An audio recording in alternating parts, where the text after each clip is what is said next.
The world feels a bit toxic and blah these days, doesn't it? The same old people coming up with the same old solutions for big problems that still don't work. We need to change the game. Well, welcome to Women Advancing. Join me, host Kate Byrne, in this dynamic bi-weekly podcast, bringing together female founders, funders, and thought leaders.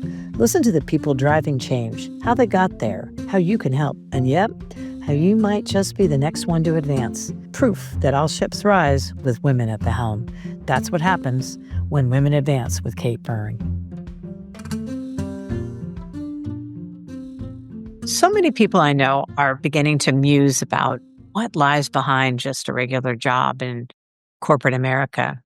Well, our guest, Farah Allen, who's the CEO of the Labz, left corporate America in the comfort of it and has created her own company called the Labz. And the Labz is an immersive environment that she now sells and actually works with companies the likes of Netflix, Delta, Microsoft, and more to help companies and small businesses punch above their weight by literally addressing their customer base from a multi-sensory standpoint.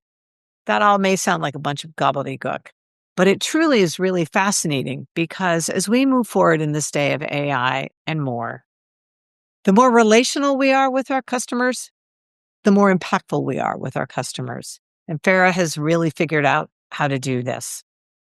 She shares some real nuggets too about, for those of you who are entrepreneurs, fundraising, and also this notion of wealth generation. Tune in. You'll learn a lot. We are so fortunate today to be joined by the CEO of the Labz, Farah Allen. Farah, welcome to Women Advancing. Thank you, Kate, for having me. It's so good to be here. It's my pleasure. I can't wait for you to share all about your story. So what I'd love to do is kind of get a little sense of what inspired you to create the Labz and what was the journey that got you there? Well, very good question. I would say my personality is that I'm always looking to outdo my last achievement. The last thing I did, I want to outdo it. I love the opportunity of creating something from nothing. As a child, I'll take things apart and put them back together. I sold knives at age of 14 because I wanted to see if I can, be an entrepreneur, Cutco, remember those knives? I was just going to say, were they Cutco knives? They were Cutco knives. I was the 14-year-old selling Cutco knives. I sold candy. When I got into later days in high school, I learned how to braid hair and everyone wanted to braid hair. I learned how to do makeup, had my own makeup, consultation. I was doing my mom's friends' weddings. And, at a very early age, I just learned how to gather the skill set for things that people wanted to pay for. And I always had that feeling that I can do it on a more grander scale, but I was inching my way through by trying different things. When Alibaba first came out years ago, it's so long ago, no one even knew about it, but I knew about it. I started selling makeup brushes. Or I started, I started an import-export business. So I would be a supplier to folks that needed, certain high-end tools, but that looked name brand but weren't name brand, right? And so that they could put their brand on it. And I learned how to do that. And as this journey, kind of the technology journey was an evolution of, hey, I think this is a great idea, and I'm going to be brave enough to really figure out how to make this a big idea. I see what big is, and I want that, and I think I can get that. And it was always this push to see where that world would bring me. So that's kind of me in a nutshell. But how I got into this, it's a series of, I just have a creative mind. I've always been an artist, been a musician. I played 4 instruments in high school.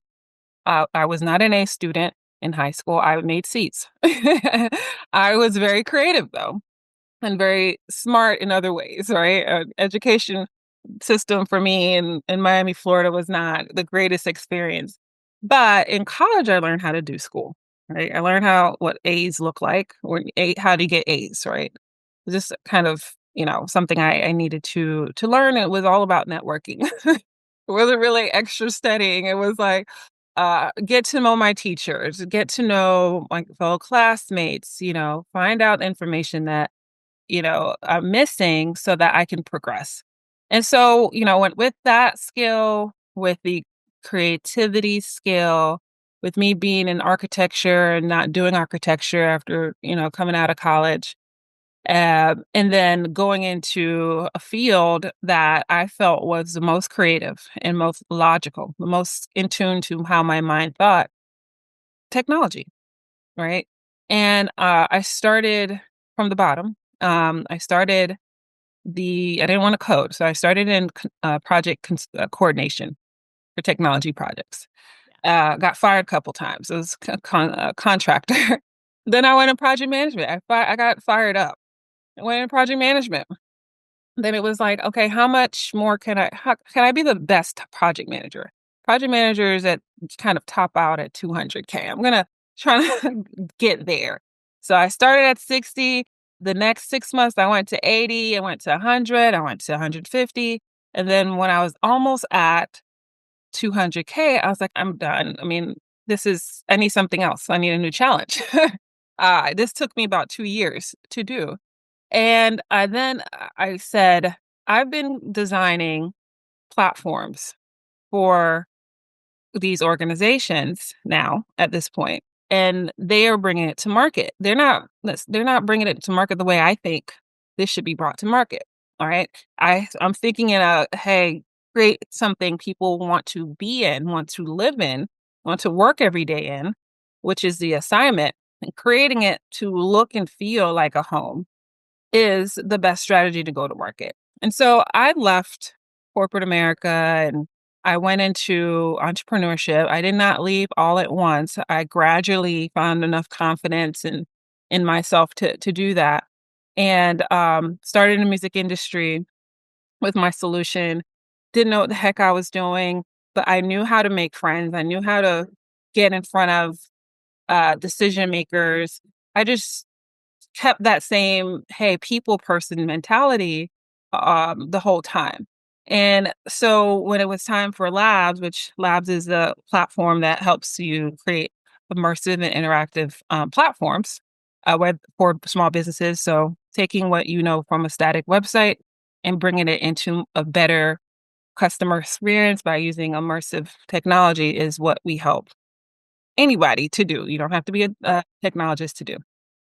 And so, all these skill sets kind of fit into how, initially just out of the bat, we had Netflix and Hulu and these Amazons and Microsofts and Googles as a customer. It was because of this pathway of kind of understanding what businesses require, what their strategies are, how does this fit into what they're trying to achieve as an organization?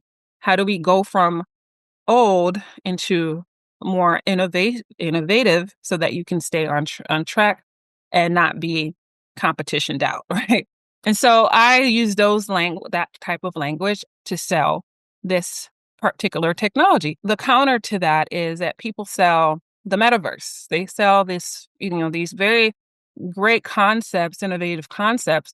But when you think about them and what they're currently used for is headsets, it's used for games, it's used for Walmart, big brands, Super Hollywood, Super Bowl, and expensive.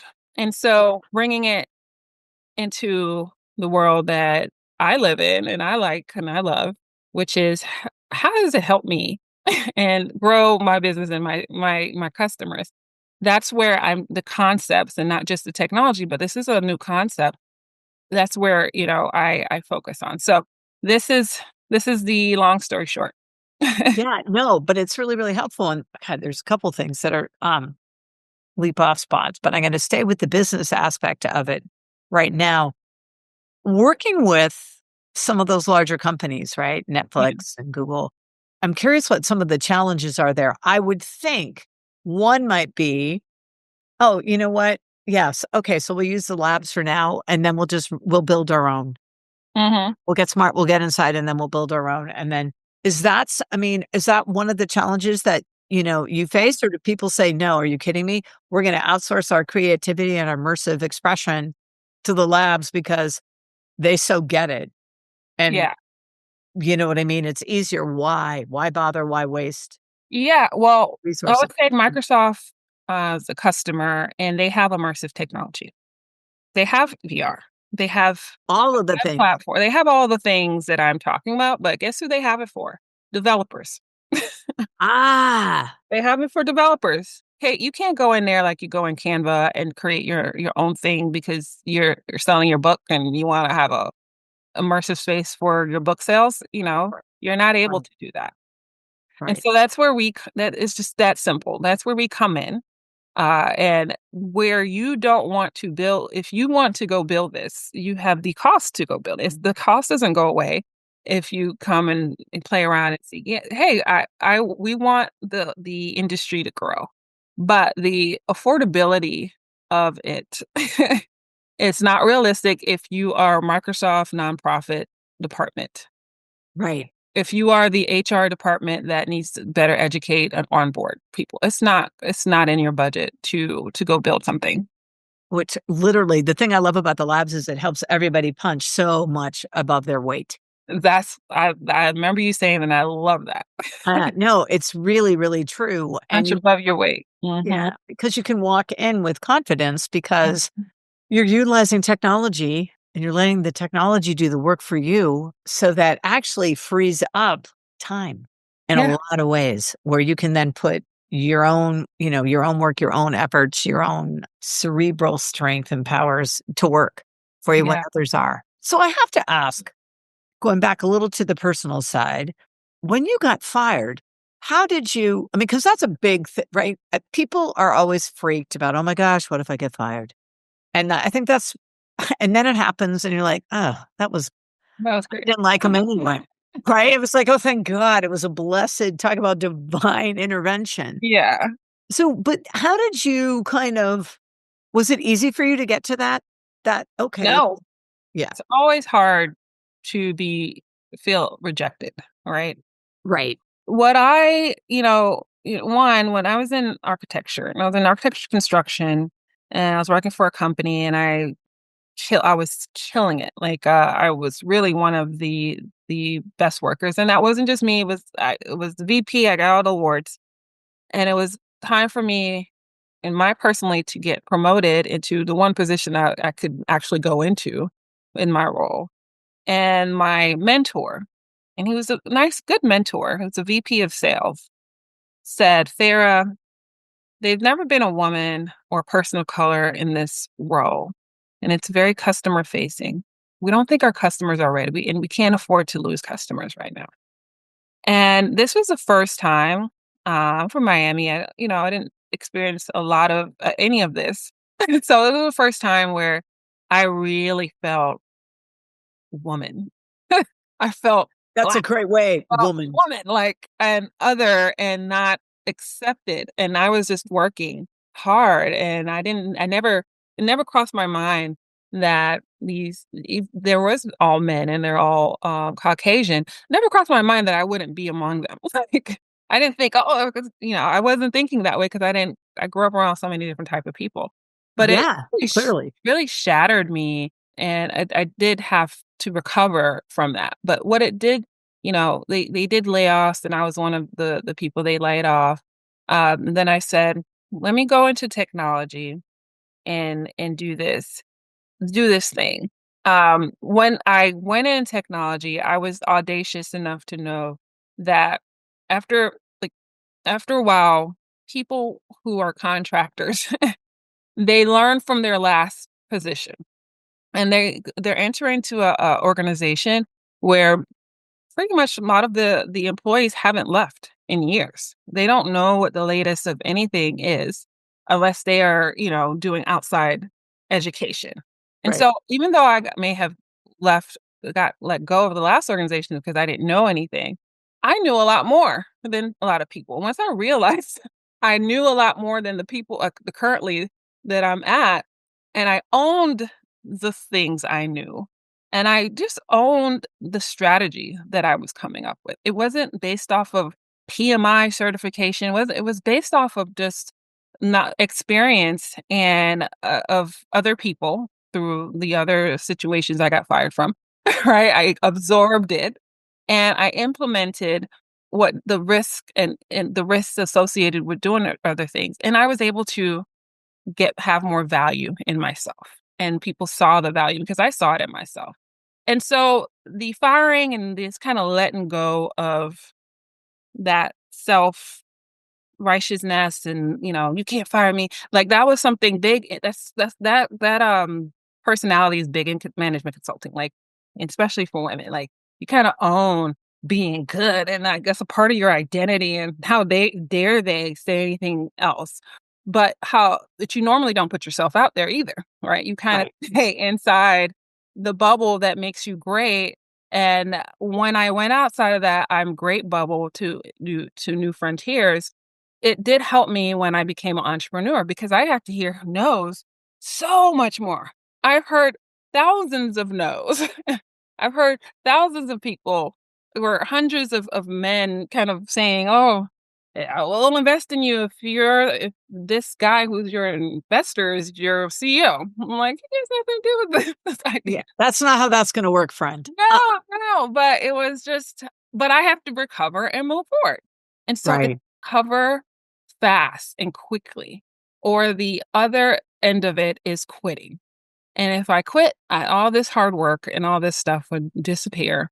And then where would I be? Right? I don't want to be back in a cubicle. So Yeah. that was No. always my thing. Like, I don't want to go back to where they told me I could never be. I'm not a man enough to be in this role. I never want to have someone kind of control my life like that again. So that's Well, my and that's such a great metaphor because at that point, I mean, you expanded beyond cubicle. You've already gone big. You've always been big. You've thought big. You've went big. To your point, of course, I'm going to be in this room, which is terrific. So not so much a imposter syndrome. It's just yeah. like, yeah, of course I belong. I get this. I'm curious. Sure. Hmm. So going back and squishing in would be such I mean, you would probably physically get sick because it would be such a betrayal. Now I'm having a juju moment, but you'd be betraying yourself. And Yeah. that's like the last person that you want to be able to do. Hmm. So, as a female entrepreneur in the tech industry overall, like are there unique obstacles that are different from this? Or is it just kind of, you know, more of the same, which then honestly, it's like, okay, I've seen this, and that's going to help you get resilient and pop back up Yeah. that much faster. The obstacles in your mind. That's the greatest 90% of the obstacle is how you think.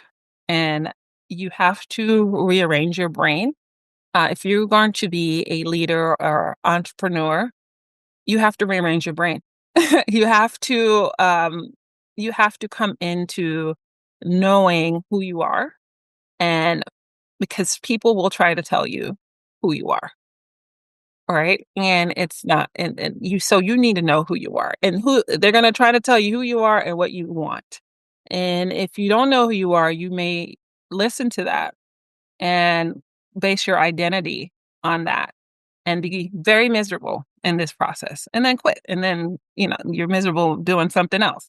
And Right. then they've won. And then they won. And so many people I know who started this journey with me are no longer doing it, not because they didn't have great ideas and they weren't capable, it's because they didn't realize how powerful they are.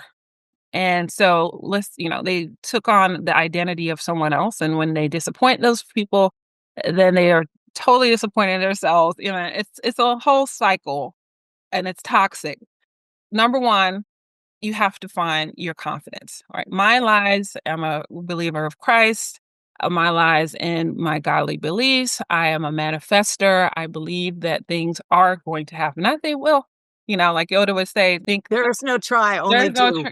there's only do. And so I can't live in both of these worlds. I got to just live in the do world. So I made a conscious decision only to think about what the here and now and what I know is possible and stay true to that. And so that has been the biggest difference. The other thing, kind of the challenges that I faced is ignoring people's facts, right? What they could think of facts, like Well, yeah, narratives, stories. 0.003% of women, 0.00007% of Black women don't raise funding. I have to ignore that. If I absorb that, I am manifesting what I'm absorbing as I'm doing. There's people doing the work to help me be better, and I love those people and I would support them. But me as an entrepreneur, I cannot. I have to participate in not absorbing that in order for me to do it. So I've so far raised 2.5 million. I'm raising between 5 and 10 now, and it's happening. It's moving. It's people believe me. Woo, that I've built something that needs that amount of fuel. And so, the other thing is to ignore the bad news, right? And continue to move on. And then because people are, it's in your face, the bad news. Okay? Even, politically now, there's bad news. I turned off my social. I might post something, but I'm not reading through those scrolls because I'm out here raising money. If I don't raise this money, then how am I going to help Susan see that people can still raise money in this climate? Right? A woman can still kind of move forward, right? I won't, Right. if I do anything. I would say another kind of barrier, but something that is you can overcome is network. I didn't come from wealth, but I learned through a skill how to network and Yeah. where to network. I learned how to maintain myself while doing that because I'm not trying to be Paris Hilton. Right. But I may wanna get to know Paris Hilton, but you have to maintain a self-image that makes you great, makes you Kate, makes you Farah, and Right. allows you to also, move between worlds of the wealthy, which are the people that will fund and I'm a technology company, now everyone needs funding, so I just wanna put that out there. Right. I do. That was the path I took. But in between wealth and people who we can help, they have the money, they understand I'm someone who can make the money, we can make money together. Know that network, they can be your friends. And then there's the network of the employees, right? Who are decision makers. And that C-suite network. And then there's your colleagues and friends and the folks that aren't there yet are coming up, right? These are folks that are longer term, but at the end of the day, your values would speak volumes. And only reason why I was able to get into Delta is because as a consultant, I was very good at what I did for them, and people remembered and said, "Hey, what are you selling? Oh, well, okay, let's see how this can fit in." Versus it fits because I'm not selling a washing machine, I'm selling innovation. And so Right. these key things that are a part of your personality and are a part of your core values of how you treat people matters to you moving past the line that a lot of people don't get past. Yeah. So just keep that in mind if you feel as though you're not moving up. One of the things you want to look at is how are you treating others, and see if that can be adjusted. Yeah. I think humility and character are so key.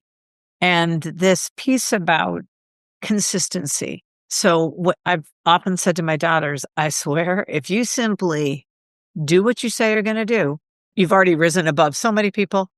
And then Yes, you just do that again and again. and And again, again, so that people can count on you. And then one, they're willing to give you, opportunities such as you've experienced. But the other thing is they're also more apt to be forgiving if something doesn't, the results aren't quite where you yeah, wanted them to be or anybody expected. So they're like, okay, well, hey, if I give you 10 more grand or, whatever, 100 grand more, let's try it again and see what happens. So you'll get a second and a third chance mhm, because of who you are, you're going to be transparent and you're going to be continuously also communicative and saying, hey, I just want to say we're trying to figure this out. It's not kind of Yeah, going the direction, right? exactly. Another point you just helped me remember is forgiving yourself. Yeah. Forgiving yourself. Because you can be in your own personal hell if something goes wrong in the period where everything is supposed to go wrong because you don't know anything. You don't know what you don't know until you do the thing, right? And you can borrow experience and hopefully that brings you forward. But you're going to fail but you fail up. And that concept needs to be embedded in your mind because you're going to have to attach a learning outlook to yourself because or it's going to be considered I failed. And it's not failure because you're not dead. You're not done. You're not dead. You might have sunsetted something, you might have pivoted. But you haven't thought how we speak needs to change drastically if you're going to be someone who's resilient as an entrepreneur or anything. Yeah, because in essence, really what it is it's feedback. And you were Yeah, thinking you're going this direction, and the information is like, no, you're going that direction. We got to go here. Okay. So now how can I take that insight and how can it help me move forward? So, exactly. so question for you, with regards to now creators, right? Mhm. And protecting their like IP. Does the labs address some of those challenges or Mhm. yeah. And how So when I first started the company, it was about music IP and yeah, protection. That I was remember. the first 2018. That was Comcast invested in this idea.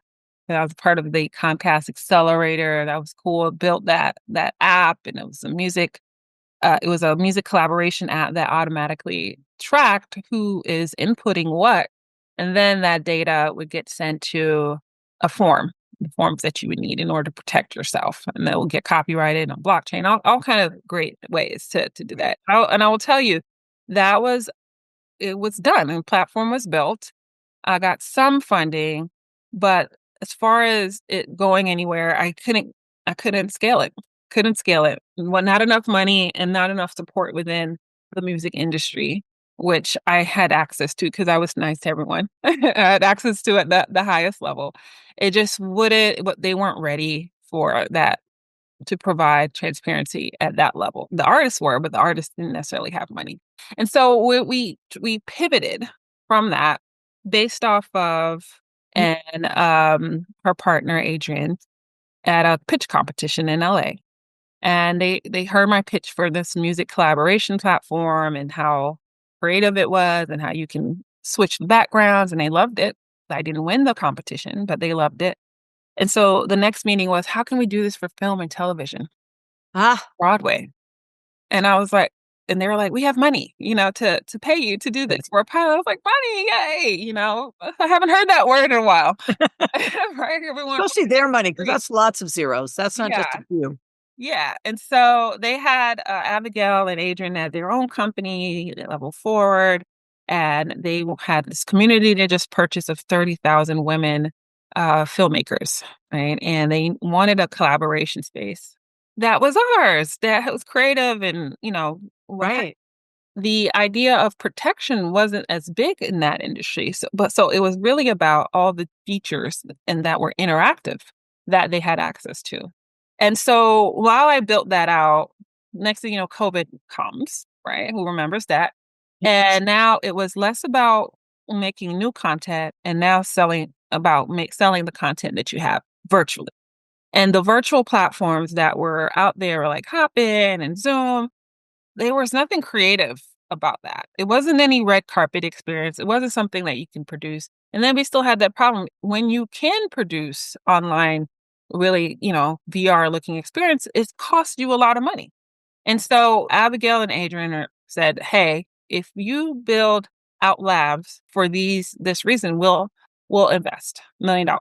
And I said, "Hey, this will be great because I'm not going anywhere in music." Yep. And you guys generally want to support the growth of something I'm coming up with. Like my mind works for you, right? Right. Which Right. is Yeah. is great. Right. You believe me, right? So build that out. And that is how it kind of it's the data out there about IP and all that. That's a lot still out there in the world. But today, this is what we do with the immersive sites. But that's where it was born. That's fantastic. And I know, one of the things, especially I'm thinking of, we were referencing feedback a little bit earlier, and kind of getting insights. And I'm sitting there thinking about looking at, the size and the sophistication of the companies with whom you work and your partners. Mm-hmm. How do, when it's, how do you get feedback from them? Or, how do you engage and incorporate their insights? I'm just thinking in towards, feature creation. I mean, because it's sort of Yeah. like for the people, by the people in a way, because you keep getting these insights and saying, oh, okay, hey, to your point, how can you do this for a different audience, not this? Or I love this. I wish it did this, not that. Yeah, that was the fun part, right? When I would we think. raised some money, we were really able to kind of do pricing and R&D and, kind of figure out the strategy of going to market with immersive experiences, right? What does that look like? What does a campaign look like for a Pandora?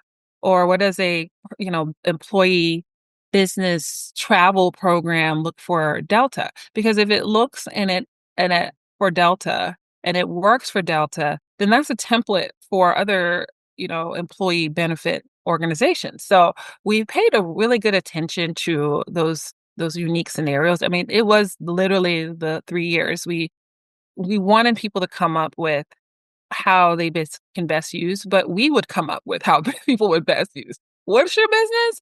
Oh, you're a watch company. Okay, well, this is what you do. Well, you need a watch community, so you're gonna do live watch, stuff in a watch room that looks like the mid 20th century, and then so we would come up with scenarios and opportunities, but it was always based on traditional marketing steps, right? The steps of coming, getting them to come in, getting them to make a decision really quickly, to give them their information. Like, it's traditional marketing, but in amorphous spaces. It was complex to collect that data Would because it think. was like, what data, we had to come up with it. Well, yeah, and which is relevant Yeah. and Yeah. how and is it? Yeah, and so we had to come up with our book of design, our book of going to market strategies in an immersive world that is a web and mobile and not in word blocks, right? And so that was difficult. One, we had to get the confidence that we could write these books. And two, we had to get the use cases that were successful to be able to be a credible source in this new emerging way of going to market. And so it was difficult, I would say. And there's a book about it coming out, so we'll see. That's Yeah, exciting. gotta write books. So I was like, I can't. I'm looking at all my books that I have around design and go to market strategies and all these Simon Selleck's and all these folks, and I'm like, none of this works for what I'm doing. And it's no longer relevant in a post-COVID world either. It's Yeah. no longer relevant in an AI world, and so there is no book. I cannot learn from Caesar and Napoleon. Right, yeah, exactly. But that's what it is. That is a perfect comparison. Yeah, Yeah, I'm not gonna use an abacus to do my math. It's same exactly. kind of, right? Yeah. Hey, put on your big girl panties and put on your Caesar hat because Yep. girl. Yep. And away you go. So walk everyone through a little bit about kind of just labs so they get a sense of it and kind of what the experience is and Yeah, I wish I can show my really screen, cool. but it is about images and video in rooms, environments that look like the brand or look like what represents the brand. So for a Microsoft, right, the nonprofit division, they had a problem with the nonprofits aren't very technical. And Microsoft wants to deliver a service to them. And this service is typically free if you are a part of their Microsoft nonprofit program. Right. But to understand Microsoft for folks and all the tools was difficult. And was in a PDF, which no one read, right? So it was more difficult to try to get folks to get leads because they first had to be educated on on um, on what Microsoft does, and then Microsoft has to qualify them to see if they're even, able to be a customer of theirs. And so to solve this and to make the process quicker and more interesting, it was take to kind of put a lead generation game together that tells you about Microsoft, but in a gamified way. And so they created a kind of a town where you kind of pick if you're a church, if you're a Perfect. school or what have you, and then you pick, and then you're in the school, and then each item you click on tells you about some Microsoft situation. You pick 5 items, then it says, "Give us your email. You passed," and you get put into the CRM. Right. So this was a simple, took them probably a week and to ideate and actually execute this graphics and our platform because it can gamify very quickly and you don't have to be a coder to do that. And so those are examples of how this benefits. And then we have organizations that have 24-hour communities, right? That are Right. about watching content, making sure people understand, making sure they can you get suggestions, they have conversations, they have you can Right. find a lot of what Twitter, TikTok is doing, of what a VR platform is doing, what Zoom is doing, and into one space to where you can consistently talk to your audience, grow your user base, re-engage them, and resell them and upsell them. Which is fantastic, and it's also multi-sensational, which Yeah, is also key. So, depending on how best you take your information in or you yeah, learn or whatever, yes. the labs serves it right on up. I love how you just use words and just sum them up. Well, Multi-sensational. I'm like, I need to write that down. really, it should be multi-sensory, but as I Multi-sen said, but it is so sensational, but I like it's, that too. but it really is, and I just think that's a terrific thing. So, everyone, I hope you're all listeners are understanding that it makes so the labs is just opening up this really cool world, and I'm thinking as the generations, because now we've got 5 in the workplace, 6 depending on who, as some of the younger sets, as we sunset, and we can Mhm, be supporters and use ourselves that way. The younger generations are more and more and more going to completely understand this, and mhm. it would be I mean, I hope it is a no-brainer because it would seem like it is. Oh, yeah. So, long-term vision for the labs. How do you like Yeah, where or have you thought and about it? I Or dream about it all the time, yes. Long-term vision, I want labs to be how we do web and mobile. I want the multi-sensory experience for how businesses go to market and talk to customers. yeah, I believe that is a better way to be a merchant, to be an organization, and to connect to people instead of just selling people, right? Really, really connect to me for because I want to buy your brand if you connect to me. Let's give opportunities to that. So I want to be in every household. I want us to be in every household. And there's a strategy to that, right? We have big organizations that have big customers. I mean, they have all the people.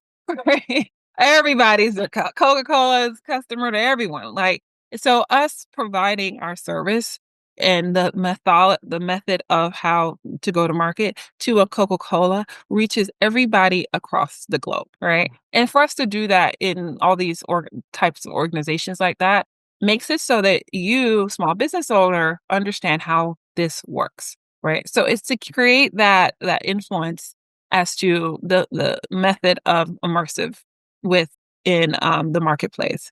So I see that. Of course, I see Labs being a billion-dollar company, right? yeah, I always kind of look up to Canva and what they're able to do. They're out of Australia.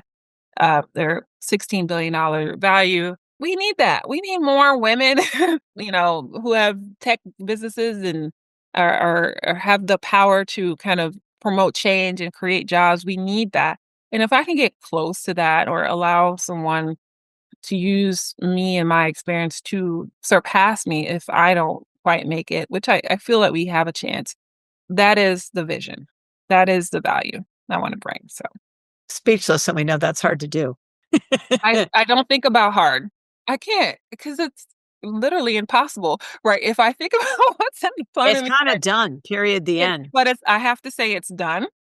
And again, people listening, that's the attitude you have to have. Well, yeah, it's, You gotta ignore all the signs that say you're not gonna do that, and yeah, say, "Yes, I am." I think exactly. It is, "Yes, I am," and then you just move forward with such a sense of, resolve. Yeah, It's done. It's already happened. certainty, I've seen it. certainty. It's on its way. I see it's been seen. I've Done. I've met people who have done it. I've been in their house, like, I get as close to it as possible for me to really wrap my head around it. And because I've gotten close, so close in my face, "Hey, how'd you build Spanx? And let's have dinner and tea." And okay, you're a regular person that just has certainty Right. in their life. I can do this. And no one sees this whole picture unfold when they're saying that they want to be a $1 billion company. They don't know. Well, I'm in yeah. the same situation they were in when they didn't know. So that's comforting. And I always like to think too that when I find myself in those sort of synchronistic moment and intentional, I mean, right, it's opportunity, you've made it happen, that's a little bit of nod from above. Yeah, it's coming. You're there. You're on the right Yeah. track. Yeah. It's all coming to you. So in closing then, what advice would you give your younger self knowing what you know now? I wrote the book because there's so many misconceptions about entrepreneurship as it compares to wealth. And I had a very difficult time doing this, and it could have been easier. I don't like to look back, but it could have been easier if I understood wealth better and Ah, what some of those core things that would help me be this creative being and grow a company that would have helped me be sustained financially so that I can better do this and do this quicker. And so a lot of that could have been achieved while I was working in corporate. I could have built wealth in certain ways that aren't taught to us normally when we have a 9 to 5 and we have a consistent paycheck coming in. I could have gotten capital. I could have did certain small things to have a residual income or even income that surpasses my job so that I can go do the thing that makes, that I really am passionate about and I want to grow into this big thing. And so I would suggest to people that yes, you do need to be focused on the thing, but you have room to build wealth outside of the thing. And that is what wealthy people do. Like they have multiple sources of how they make money, whether it's you're a coach or you have vending machines or you own an ATM or you have Airbnbs and you do properties, whatever that thing is, do it because you're a lot of times folks are miserable because of just money. And then once that's out the way, then all their goals and things become the next big problem to solve. Get to that as soon as possible. well, Yeah. yeah, exactly. No, and you know what? It's really true because to your point, it's literally diversifying your portfolio, your revenue Yeah. stream portfolio, because it's really true. Once you don't have to worry because you Mhm. still, you don't have that annoying nagging voice Yeah. on your shoulder. Then that frees you up to be so much more innovative, take bigger risks, Yeah. more open, and I think be tempted to actually listen to yourself more, Mhm. intuition, rather than all of a sudden letting those people and listening to the people that are saying, I wouldn't do it that way. Yeah. Well, then that totally gives me permission. I'm going to go ahead and do it the other way, the way I Exactly. wanted to. Thank you. I'm on to something. Exactly. Oh my gosh. Yes. Farah, thank you so much. I really appreciate the breadth of this conversation has been phenomenal. and so many lessons. And especially from someone who's been in corporate, worked with corporate, been an entrepreneur, all the things. So thank you, one, for being so vulnerable too. Thank you, And Kate. so generous in spirit. I want to make sure that I'm an open book so that folks can de-risk themselves. Yeah, that might be another conversation we have. I want to do a conversation about de-risking Mhm. wealth with you. I think for everybody, but especially for those, so many women in particular now are starting to get more courage and starting something separately, even a side thing.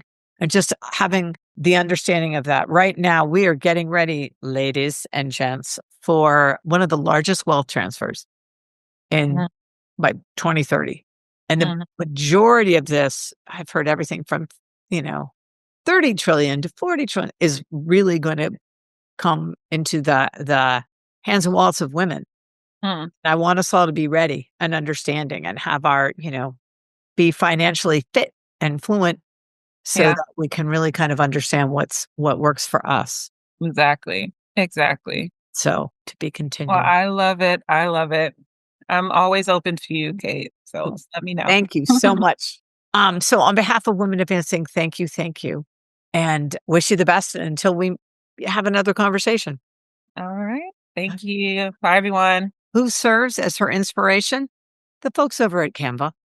Because really, at the end of the day, what Farah is striving, and I have complete confidence that she will get there, is that the Labz becomes, I'm going to call it the industry standard for all web and mobile multisensory interaction and immersive experiences. And what will that do? That will help companies and customers have so much greater satisfaction when interacting with each other. Thanks for listening. May this episode inspire you to move forward. Be sure to go to iTunes, Spotify, katebyrne.co, that's KATEBYRNE.co, or wherever you listen to your podcasts, and listen to even more episodes. Here's to strong women.